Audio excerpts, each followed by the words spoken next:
So today we're going to learn how to prepare for an interview, things that you should consider. What are the different types of interviews? How to communicate your best interests. What are some key interview questions? So questions that you think you can kind of count on asking in some form or another, and how to handle difficult questions. And then we're going to learn 2 different methods for organizing your thoughts, and then what to do after the interview. So interview prep. Research the job and the employer, which is something that you probably already started when you were applying for the job, right? But you might need to go in just a little bit deeper and say, go to the company website and really read the mission, right? Or the goals of the organization. Go on LinkedIn and see if you can view any profiles of anybody who works at that organization. Okay. We will a little bit address the why you were no longer working at your previous employer. So research, you need to research. You also need to research maybe the job. There's a website called Career One Stop or ONET. Lana, is it onet.org or .com? I don't remember. One says .com. I'm going to drop both of those in the chat in 1 second. Okay. You can look up wages for your location in that on those sites. You can look up typical job duties for that title. You can maybe even do a little research about the company. You need to do research. It's important that in the interview, when it comes to time for you to ask questions, you do not ask a question that you could have had answered on the company website, on the company's LinkedIn page, right? If you're asking a specific question of an interviewer, if you know who those are ahead of time, it's not a question that you could have answered going to their LinkedIn page. So you need to research, you need to be prepared, and you need to know the skills they need. And those are found in the job posting. A recommendation is either in a Word, in a electronic document or paper and pencil. Make 2 columns. On the left-hand column, write every single skill that's asked for in the job posting. And then in the right-hand column, come up with an example that will explain that you have that skill, how you use that skill, and what were the results of using that skill. Another thing to check is your attitude, right?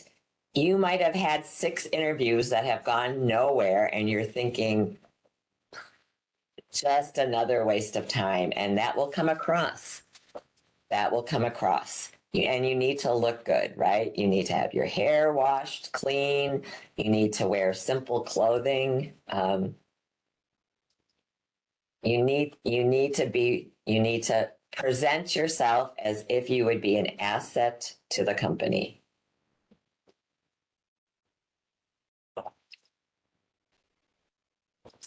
All right, so there are different types of interviews.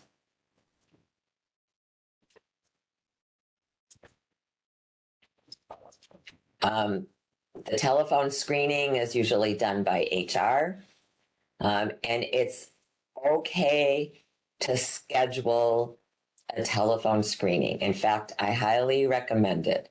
So if someone calls and says, is this a good time to talk? You can say, even if it might be, you can say, no, it's not. Can we schedule this? Because in front of you during a phone screening, you should have the job posting.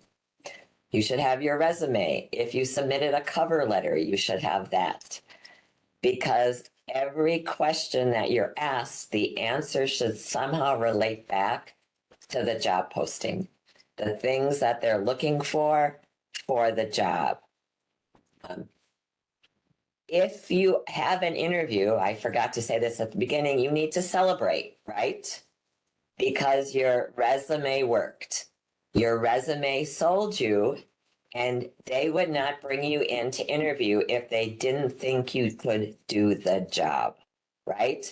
That's what the resume does. It sells your skills. So then the interview is to sell you and that you really do have these skills and you can add to the company's bottom line. When you answer questions, you should always be referring back to what they're asking for in the job posting. An in-person screening is either, most of the time now it's virtual. Those of you who have had interviews, have any of them been first interviews in person?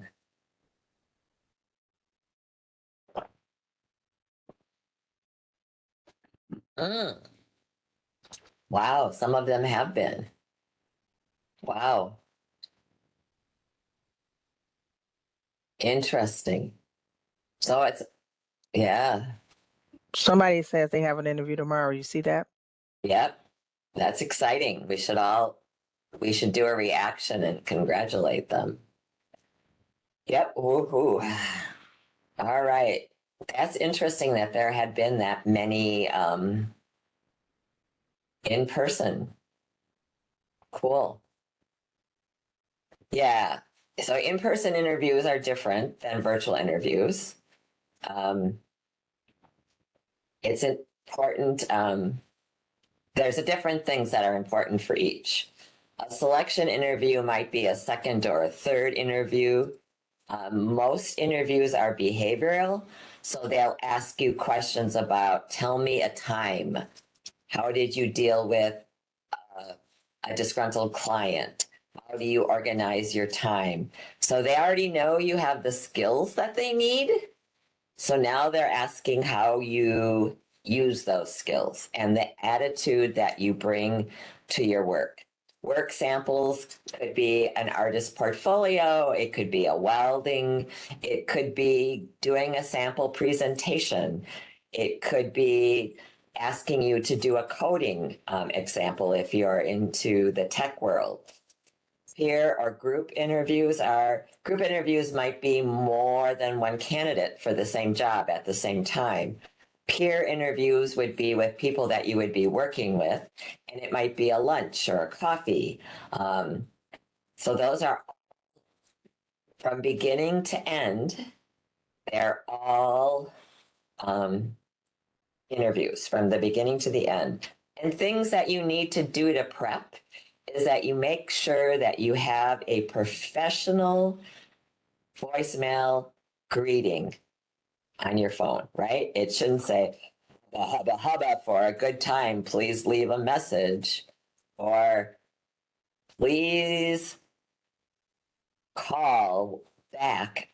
I'm not talking to you. You could say, hello, this is, please leave a message. I'll get back to you within 24 hours. But you also then have to make sure that you check your voicemail, and you also have to make sure that your voicemail box is not full. I can't tell you how many times I've called somebody and I've been unable to leave a message because their voicemail box is full. So make sure that your voicemail message is professional and that it's not full. Also, it's really good to have a professional email if you haven't already done that. Google emails are free. Sometimes I highly recommend an email just for your job search, and then things don't get lost, right? They're there and things don't get lost. So for whatever interview you have, you want to communicate your best image. You need to remember that 80% of communication is nonverbal. So that means how you sit, what you're wearing. It should be simple makeup if you're a woman, simple jewelry, neutral or non-bright colors. You want to make sure if it's a virtual interview that you have a plain background. Any artwork or pictures or signs that you have up will give people clues to who you are. And you might even be communicating information that is illegal to ask, right? They can't ask your family size or if you have children, but if you have a picture of your family behind you, it's a good guess, right? They can't ask your faith, but if you have a religious picture behind you, then they would know, right? So you're going to be giving off clues to who you are, and those are things that you can control. You want to be able to show, and I say show and share instead of tell because you want it to be a conversation.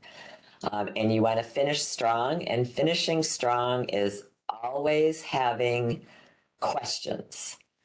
And then you always want to follow up afterwards. So before I go through the type of ways of handling a question, are there any comments that I should be aware of?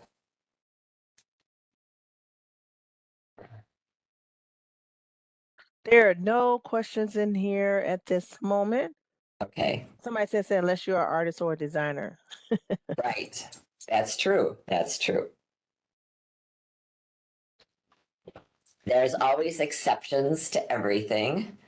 And also, if you are using your phone for your virtual interview, have the phone held horizontally, not vertically, because when it's vertical, it's a distorted image because it's usually kind of clouded out on the side.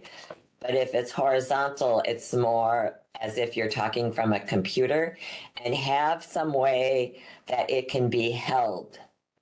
You should not be holding your phone during an interview. And if it, no matter what kind of interview, if it is, you should always have copies of your resume. So virtually, you should have the resume with you. You should have the job posting. If it's in person, take 3 or 4 copies of your resume and cover letter if you submitted one, and bring the job posting with you.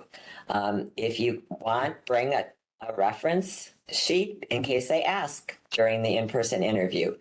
Also, maybe work samples if that's appropriate, right? I know that in many positions you have to be concerned about proprietary information, but there are always things that you can share. So it might be good to have those. All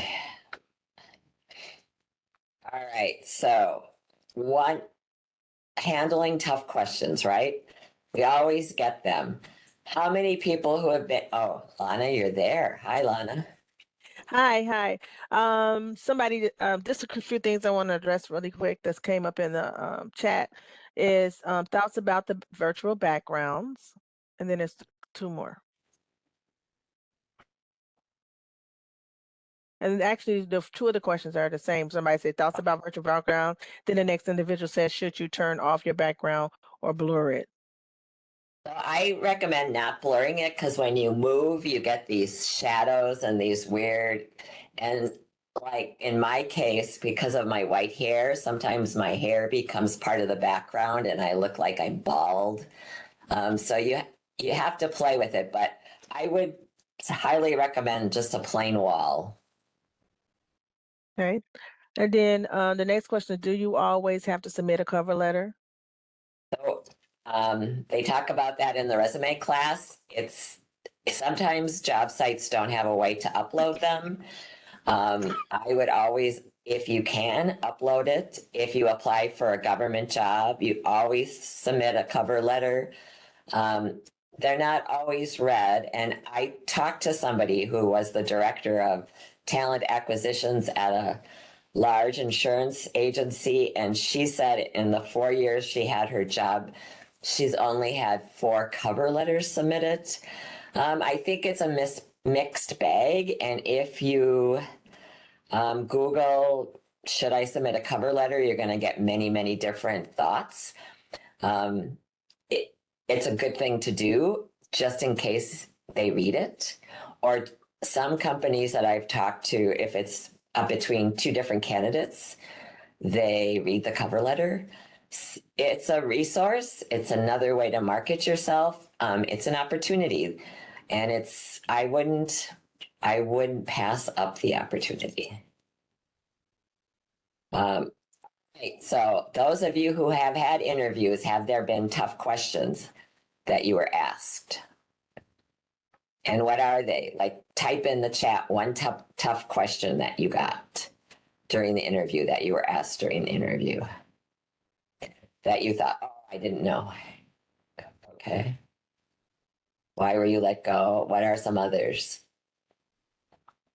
Why did you leave, or where were you? How did you handle a difficult situation? What is non-negotiable for you in your new job? Wow. Any others?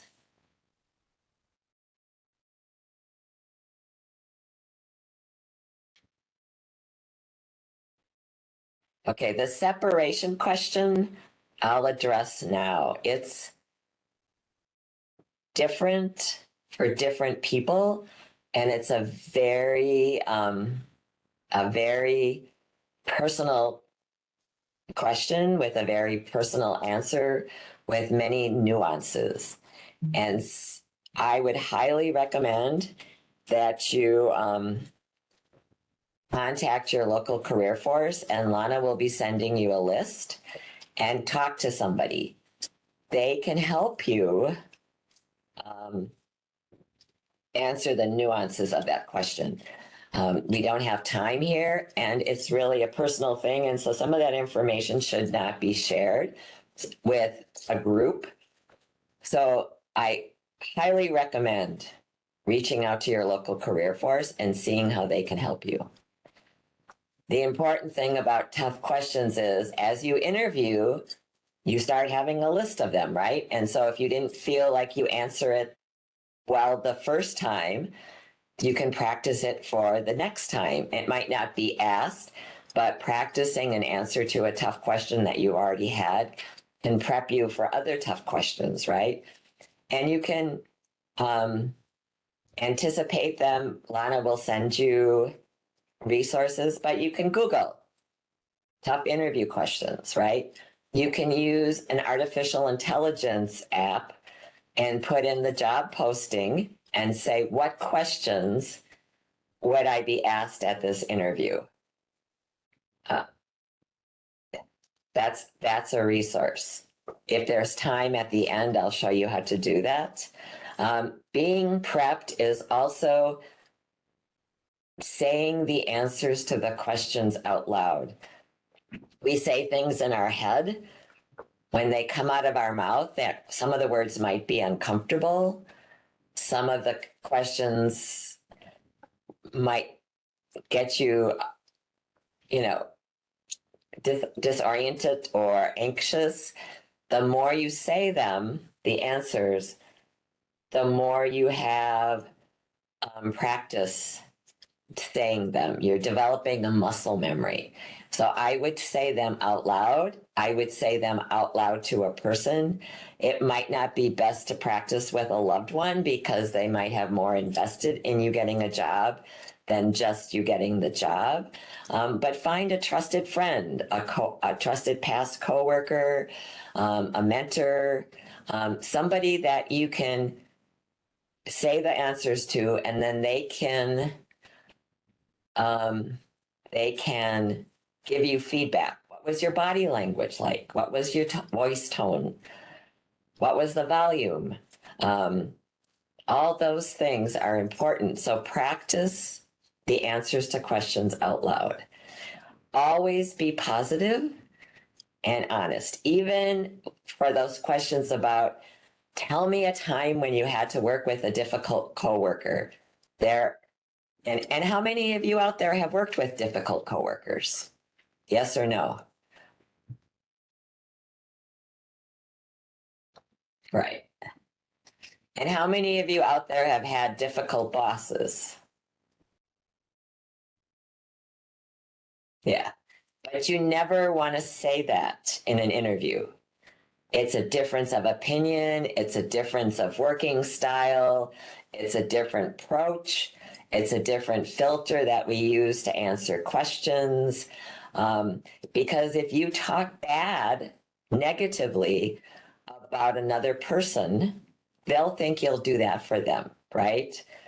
So most important thing is, even for those really awful situations, is to frame them as a learning experience versus a struggle. But be honest, right? But honest doesn't mean trashing someone. Keep your answers brief and focus on the skills that are asked for in the job posting. A lot of times, interviews will say, this is a 45-minute interview. We're going to be asking you 10 questions. So then it's your job to meter your answers. And you want to meter your answers in a way that you always have time at the end to ask questions. And go into the interview. That's part of being prepared with maybe 5 or 6 questions. You're not going to be able to answer all of those. Some of them might be more pertinent based on the questions they ask you. One question should always be, so what is the next step? You know, in the hiring process, right? Can I follow up? Who do I follow up with? Yes, I'm going to cover the STAR method. So be prepared, anticipate questions. There are many ways of doing that. You can Google questions. There are questions on careerforcemn.com. You can use artificial intelligence, but be prepared. Be positive and honest, focused, focus on the skills. So we're going to talk about the sandwich method first. And it's a way of dealing with tough questions that have a negative feel to them. You always want to start with a positive statement and go very briefly into the negative and end up with the positive, because people remember what you first said and what you end it with. They don't necessarily remember in detail the back, you know. So tell me a time when you had to deal with a negative coworker, right?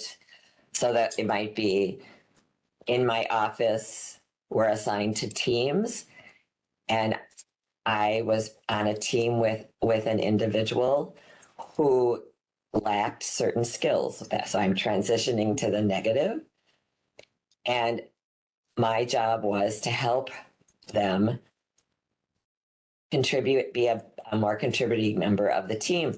So we worked together to improve her skills, which made our team very productive, right? So I was part of a team to make the business better. I had a team member who really couldn't do what they needed to do, but I helped them, and we were a contributing member to the organization. Positive, negative, positive. So the STAR. Before we get into the STAR, how many of you have been asked the question at the beginning or somewhere in the interview, tell me about yourself? Yes or no in the chat.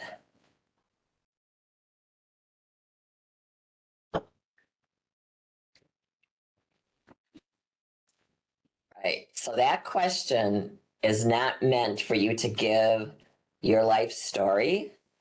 That question is another opportunity to highlight how you are the best fit for the job. If I was applying for a job as a trainer, I would say, I have, right, your elevator speech, your professional summary on your resume.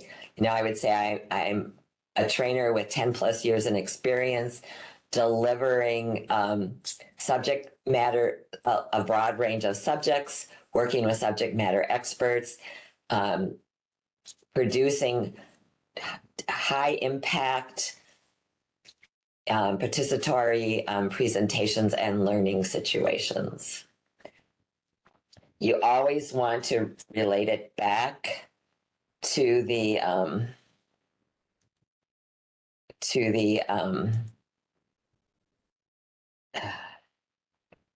learning situation.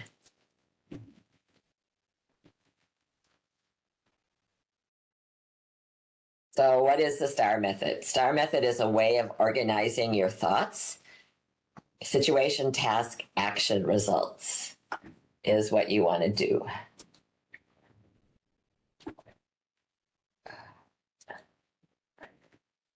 So you need to be prepared, right? So you need to listen to the questions that they're asking. And if you did your prep before the interview, you have that list, right? You have one column, the different skills they're asking for, and the other column, stories or situations that you can share that show how you have those skills, right? But it's okay to have a 5 to 8 minute pause. You don't always have to be talking. If one way to get that pause is to do a summary of the question. Yes, Lana? Yes. Someone is asking, and I think you may cover this. I'm not sure. It says how long, and as far as the number of sentences or minutes, should they tell me about yourself be?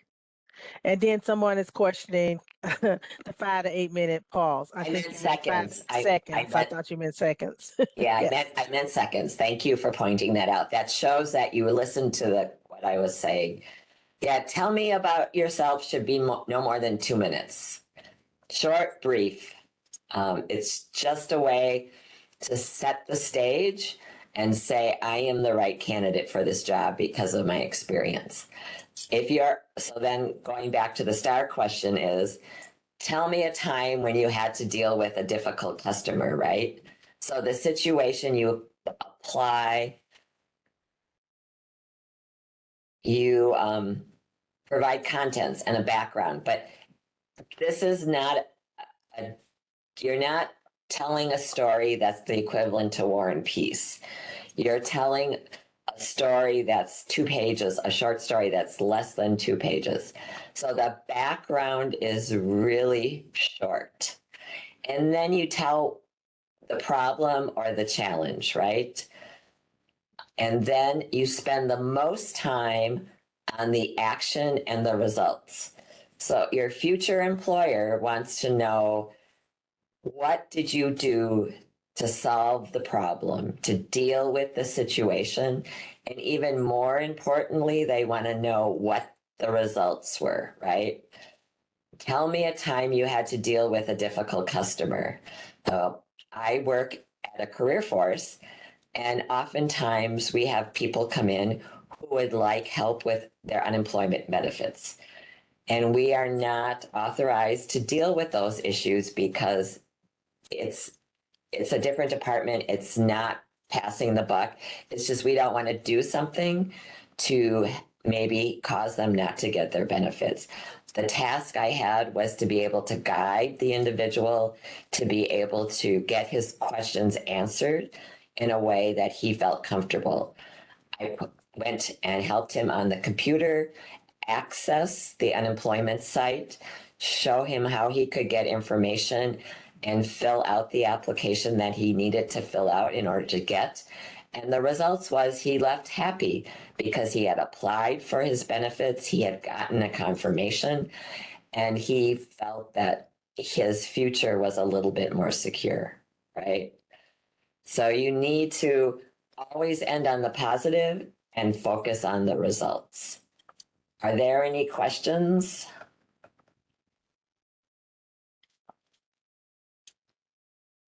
Um, no, I don't see any questions. Okay. All right. Yeah, the star example, most of the questions that you get asked will be able to be answered with the star method. Um, so I'm going to bring up Chat GPT so you can see how that works. So there are many different AIs out there. The important thing to remember is that it's a structure what you get. is not necessarily the right answer for you. And you should never read answers from ChatGPT or any other AI system during an interview. You need to always personalize them. So you could say, what are some interview questions I would be asked for this position? And then put in the posting.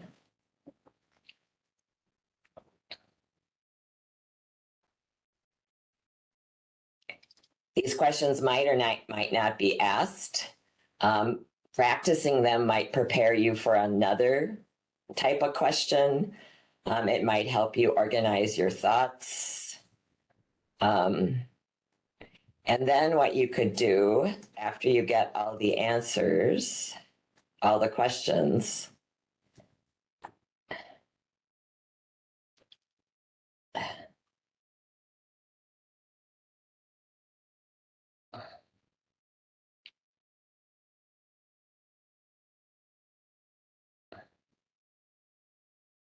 I'm just going to let it run its course here.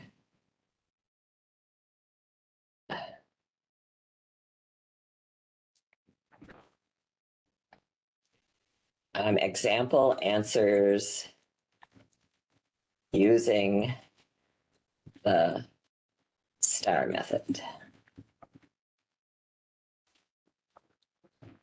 So when you talk to an AI, it's a conversation as if you had someone in the room. So you do not have to put back in the questions or the job posting.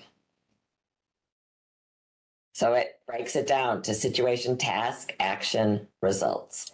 They might not be examples that you have in your life, but it gives you a structure to help you answer the questions. Lana? Um, somebody's already finna tell you that. Are you trying to show the chat GPT? Because it's not showing right now. No, I took it away, but can you see it now? No, it was just like a quick flash and came back. Try it again, please. Oh, it's there. Oh, well, some people can't see it, inclusive. Okay, so let me stop sharing and then reshare. Okay. Now, can you see it? Yes, now we can see it. Well, I can see it. I don't know about others, but yeah, it Okay, is showing so up, but first it was not. yeah, so the first thing I did was I asked for what would be some questions for this position, and I put in the job posting.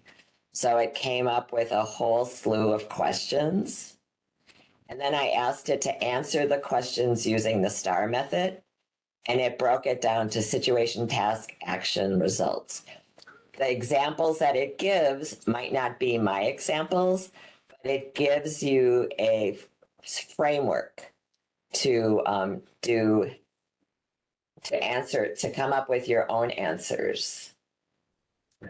Never, ever, ever read anything from ChatGPT. Always make it your own. People know that people use it. And so you don't want to, you do never want to read from it. And you want to always make it your own, and it always needs to sound like you.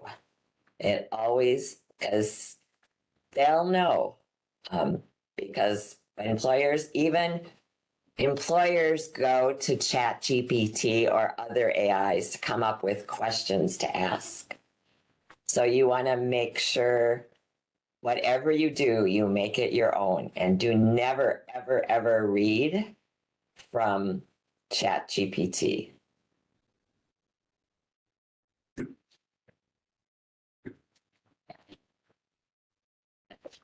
So here are some questions that are asked.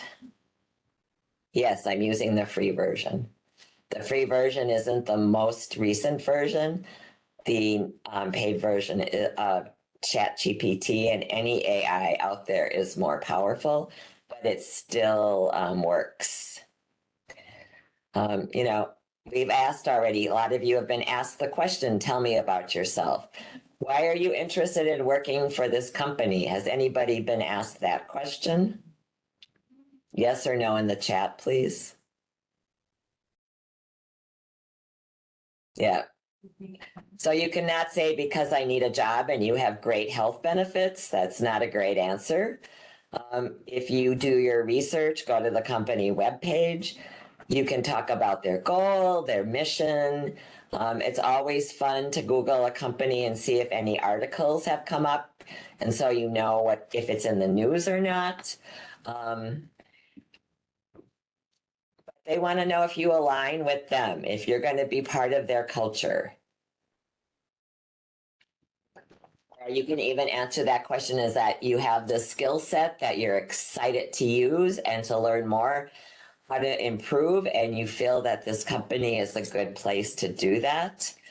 What is your major weakness? That's a great question to ask with the sandwich method. Anybody asked about a weakness in an interview? Yep. And it shouldn't really be a weakness. So if I was to answer that question, I would say, I really love to thoroughly research and have a lot of information when I'm working on a project. And sometimes I'm right up against the deadline. All of a sudden I realize that I've spent too much time researching. What I do now is that I have always two deadlines for every project. I have a deadline when I need to stop collecting new information. It doesn't mean that I don't accept new information if it's presented. Then I have the deadline for the project, and I've not missed a deadline since I've been doing that. And sometimes I'm even done ahead of time. So I talked about my ability to research, my love for research and getting information and learning. That was a positive. The negative was being slammed up against a deadline. The positive was I learned how to tweak how I work so that I can be early or on time for my projects.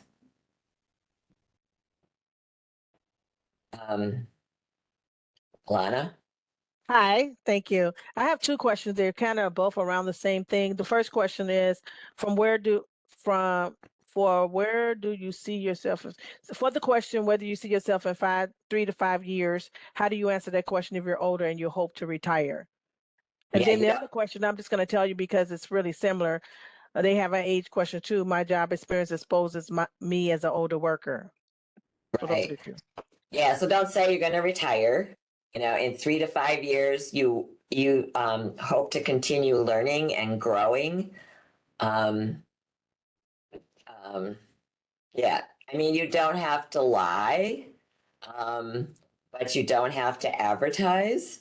And you know, if you need to reframe it within the time that you're going to retire, right? So while you're at the company, what do you hope to achieve? And turn that answer into a 3 to 5 year answer. Uh, the best way not to expose your experience is when you answer questions, only relate your experience as it is asked for in the job posting. As an experienced worker, you want to show off how wonderful you are and what an asset you would be to the company. And they sometimes, many times, read that as you're going to get bored, you're going to find the job that uses more of your skills, and you're going to leave. So just share what is apropos or necessary to highlight the skills that they have posted in the job posting. Don't do anything else, because that is one way of giving yourself away for ageism. Put in the chat the most bizarre question you've been asked in an interview. For those of you who have had interviews, what are some of the most bizarre questions you've gotten? Share it with us so others know. Nobody got bizarre questions? How do you put together a puzzle? Interesting. if you were a tree. Okay, there was another question. Why are manholes round? How do you put together a puzzle? If you were a tree, what kind of tree would you be? The most embarrassing thing has happened to you. I really wouldn't tell them. Well, when is it okay to bend the truth? Ooh, never. None for me. My favorite song and why. What kind of dinosaurs would you be? Oh, that's a good one. What type of food would you bring to a potluck? Wow. Oh, that was a private one. But anyway, what type of food would you bring to a potluck? Yeah. So, right. So even if you're super prepared, what's the best time to get high? Toast. Even if you're super prepared, you've practiced with somebody, you've done all your research about the company, you can still be given a curveball, right? Lana? Yeah, there's a tricky one in here. It says how would past difficult coworkers describe you? That's a trick question. Yeah, Uh, right.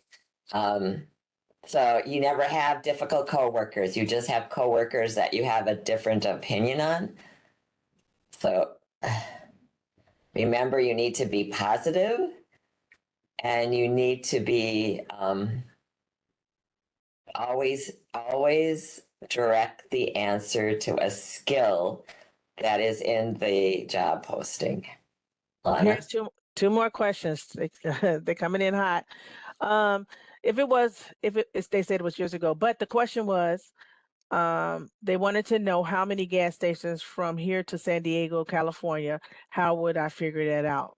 Now that question was years ago, so I know how you would answer it today. Then the next question is, if you had a choice to begin a favorite of being a favorite superhero, who would you be and why? Yep. So remember, whatever superhero you pick, it should have skills that could be used at the job, right? But you don't want to come off unbelievable and you don't want to come off as if you're licking somebody's boots, right? You want to come off true to yourself um, and be able to support whatever you say. Any other questions?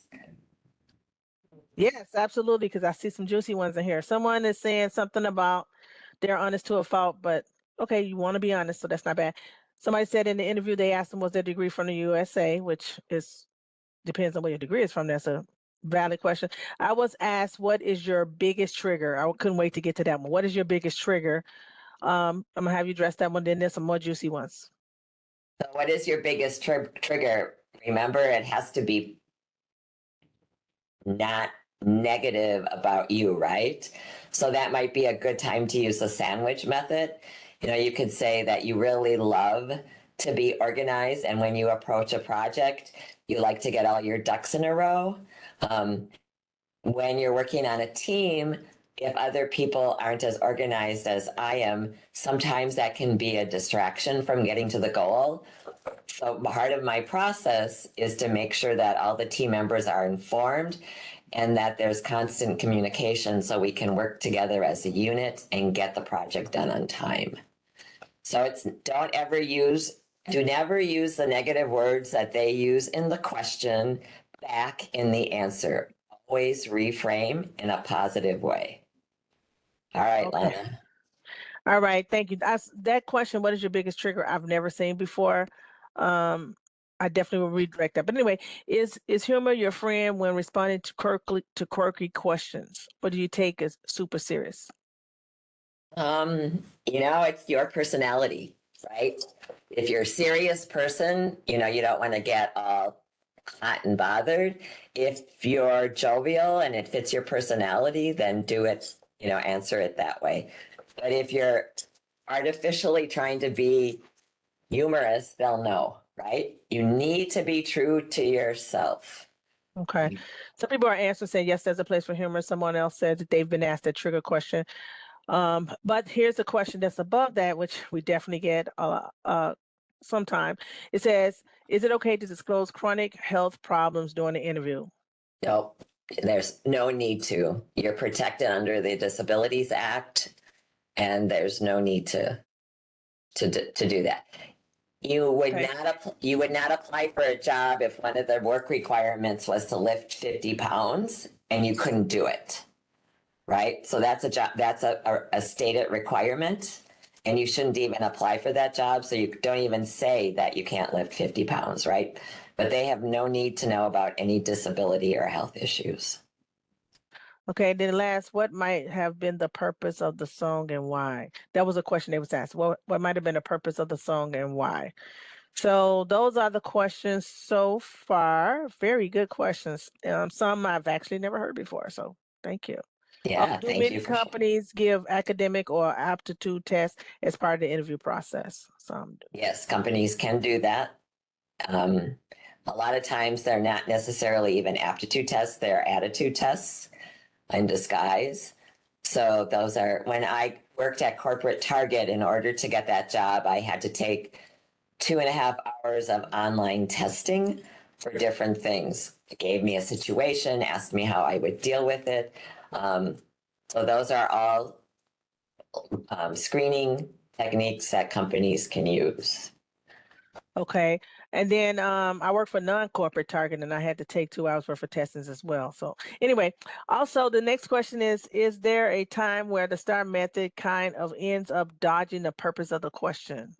It should never, because you get graded on how well you answer the question. So you cannot be a politician in the way of not actually addressing the question. You need to always address the question.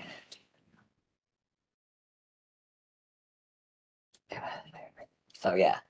And we already talked about this. Why did you leave your last job? It's very personal, it takes nuance, and you want to check in with somebody at a career force. And Lana will send you a list with emails and phone numbers. So, check that out. Tap into that resource. It's free and available for you. All right, post interview steps. If you were asked for references, make sure you contact your references and never, ever, ever, ever, ever give a name of a reference of somebody you've not talked to, right? Anybody on your reference list you should have checked with before you hand it in. You want to make sure that know that they're going to be a reference. Send them a copy of the job posting, of the resume, if you submitted a cover letter, and then in the body of the email, kind of sum up the interview, right? What were they asking? What were they trying to figure out about you? So they know what to discuss. Always make sure that your references can address the skills that are asked for in the job posting. I have many, many aspects of my life. One of the things I do is workshops, right? So I would only use people who knew about my training ability if I was applying for a training job. If I was applying solely for a career counseling job, I would only use people who know about my career counseling job. Maybe one person who knew about my training, because the training is part of the career counseling. But you should always have a variety of references to use in different situations. If you don't have references, I would think about who could be a reference. I know I've heard of some situations where that is almost an absolute. I worked with an individual who worked in Japan for 25 years with English as a second language, came to the United States. All his job references, all the people that he worked with were in Japan. Many of them had limited English ability. So it was hard. It was hard. So you need to then discuss that with your future employer, and you use friends. You need to brainstorm then possibilities. Always send a thank you, and you can do it. You can do two thank yous, right? You can immediately, within 24 hours, send a email thank you. And if you only have one email and there were 4 people on the panel, send it to that one person and ask them to share. If you can send a card, that's always good, especially a nice card. People tend to post the card maybe in their office, and then they'll remember you, right? If you send a thank you, you will distinguish yourself among people who are interviewed, because 90% of people who are interviewed do not send thank yous. So it's really an important step and should not be overlooked. And it's a good opportunity if you forgot to say something that you think would be important, right? And if the interview is online, you still had an email of somebody who arranged for it. So then you can send them a thank you. But I don't know if for the online interview, I know that some of the interviews are recorded interviews, that you're given a list of questions and then you just record it and send it. I would still send a note to the person, the email that arranged for you to do that. Lana? Yeah, so I'm hearing you. So there's a lot of questions, but I think you're answering them. Um, so yeah, it's like the what if you don't have any? I think you should address that. What if you only have one? Is it okay to use friends? Did you answer that one? Yeah, it's not a good idea, but because people know that your friends will say good things about you. If your friends are your references, you should make sure that they have specific examples to address questions. And I would definitely talk to a future employer if you have limited references, because that sometimes is a red flag. Why don't you have a past employer who would talk about your qualities, or a coworker? So I would work hard to get professional references. Okay. So what if the interview was online? I think you did answer that. So somebody said, so emailing a thank you is acceptable, and I think you answered that Yes, it already. is. Yeah. Is it best to have all managers as reference? If not a manager, can you just use a coworker or a combination of both? Yeah, I would do a combination of both. And depending on your position, you might want to have a vendor or a customer even. So if you're going for a customer service job, it would be helpful to have a former customer who thought you were a star as a reference. And then someone wanted to know, do you have to do you have to specify if it's a coworker or a manager? I usually put the title with the name, so they know. Otherwise, it looks like maybe you're trying to hide something. More information is better. So we have 4 minutes. Are there any questions that people haven't asked? But before that, I would like you to put in the chat one thing you learned today. What's one thing that you didn't know when you started the workshop that you know, and it will be helpful when you have an interview? One thing that you learned that will be helpful when you have an interview.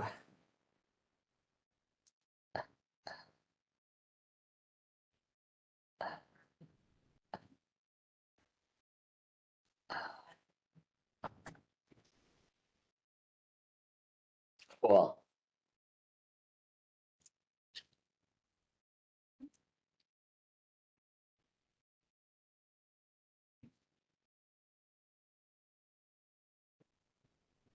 Okay.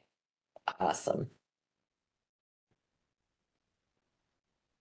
Any last minute questions, comments, concerns? And remember, anything that you think about afterwards, you can always contact somebody at your local career force.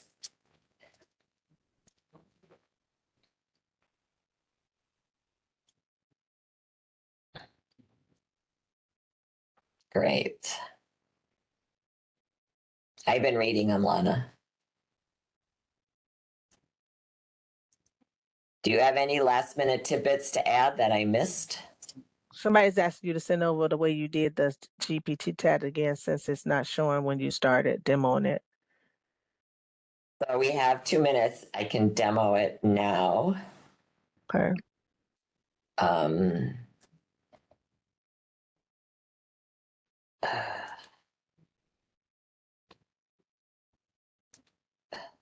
okay, so what I did first was I put in what are some interview questions I would be asked for this position, and I put in the job posting.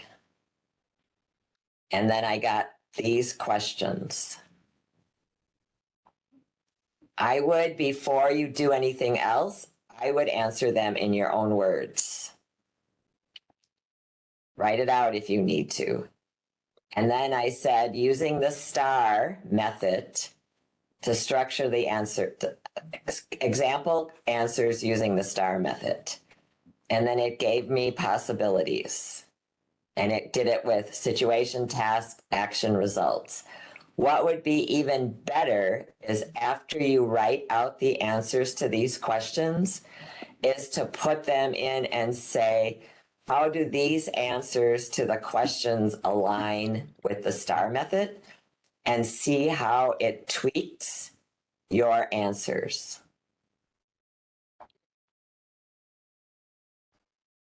And remember, I'm not endorsing ChatGPT. It's just one resource of many that you can use to answer questions.